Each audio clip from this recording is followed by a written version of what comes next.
Kumusta mga kadayo? Ngayong araw po ay magluluto po tayo ng munggo.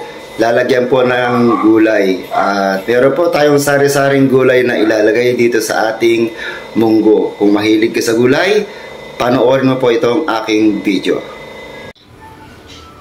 Ito na po mga kadayo yung ating lulutuing ulam ngayon. No? Meron po tayong sitaw, yung ating talong, yung ating talbos ng alukbati at talbos ng kamote. Meron din po tayong kalabasa, yung ating pong panimplang seasoning. Igigisa lang po natin ito sa ating bawang, kamatis, sibuyas. At syempre, ito po yung ating pangunahing ingredients po dito sa ating lulutuin. Ito po yung munggo. Pinalambot ko na po ito mga kadayo para mabilis po ang ating video.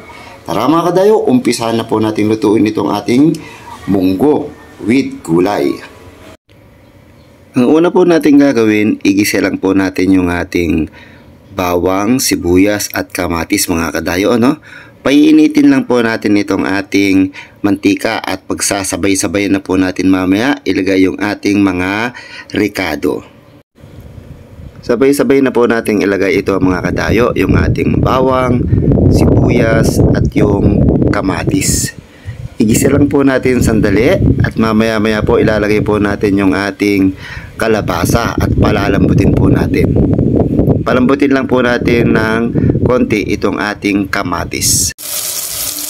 Kapag malambot na po yung ating kamatis, ilalagay na po natin yung ating kalabasa. Igigisa lang po natin sandali ito, itong ating kalabasa. Ayan.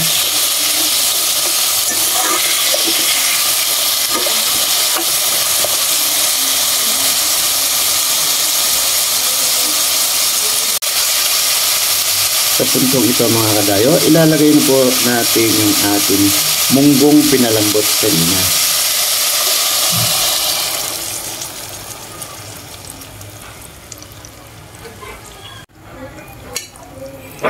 Bali, ang gagawin po natin dito mga kadayo, papalambutin po natin yung ating kalabasa at mamaya-maya po isusunod po natin yung ating mga gulay. Pagkulo po mamaya nito, pwede na po nating titimplahan. Tatakpan po muna natin para lumambot po yung ating kalabasa.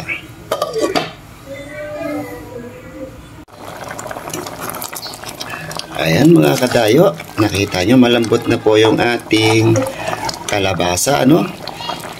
Titimplahan na po natin ito at mamaya-maya po ilalagay po natin yung ating mga gulay. Ito po yung aking panimpla. Maglalagay po tayo ng seasoning. Bahala na po kayo kung ano po ang ilalagay nyong panimpla. Siyempre, ilalagay tayo ng asin. Konti po muna ilalagay natin para matimplahan po natin ng gusto itong ating masarap na munggo. Tikman po natin. Ayan, dagdag lang po ako ng konti pa pong asin at okay na po. Isusunod po natin ilalagay dito yung ating sitaw at yung talong. Pagsabayan na po natin yung talong at yung ating sitaw. Ayan, buhos lang po natin siya ng ganyan, Palalambutin din po natin bahagya itong ating talong at sitaw. Mamaya ilalagay po natin yung ating talbos ng alukbati at talbos ng kamote. Saglit na lamang po ito mga kadayo at okay na po itong ating ulam. Sana nagustuhan nyo itong niluto ko mga kadayo. Sa mga mahihilig po sa gulay dyan, ayan, lutuin nyo po din ito. Masarap po ito. Mamaya po ilalagay po natin yung ating talbos. Ito na po, malambot na po yung ating sitaw at yung talong kanina. Ilalagay na po natin itong ating talbos ng alukbati at kamote. Yan po yung panghuli po nating ilalagay, Yan, pagsamasamahin na po natin yung talbos ng alokbati at talbos ng kamote. Kasi madali lang po lutuin itong mga dahon na gulay, ano. Mamaya-maya lamang po ay okay na po itong ating masarap na gulay, itong munggo. Ayan. Saglit na lamang po at okay na po ito. Dahil itong ating mga talbos ay napakadali pong lutuin.